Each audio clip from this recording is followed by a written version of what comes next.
గత ఏడాది రైతు భరోసా కింద రైతన్న పెట్టుబడి సమయంలో రైతన్నకు పంట వేసే సమయంలోనే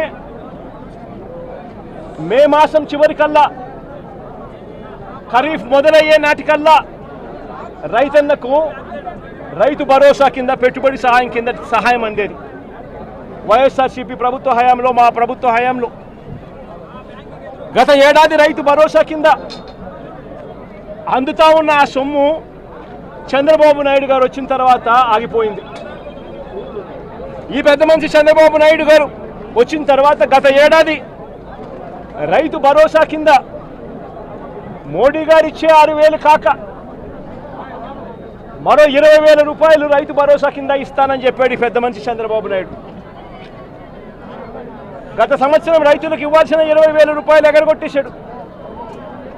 ఈ సంవత్సరం కూడా జూన్ 10వ తారీఖున మోడీ గారు ఇవ్వాల్సింది ఇచ్చేసింది, చంద్రబాబు నాయుడు గారు ఇవ్వాల్సింది మాత్రం ఎగరగొట్టిన పరిస్థితుల మధ్య ఈరోజు రాష్ట్రంలో వ్యవసాయం జరుగుతూ ఉంది. రైతు పరిస్థితి అధ్వానంగా.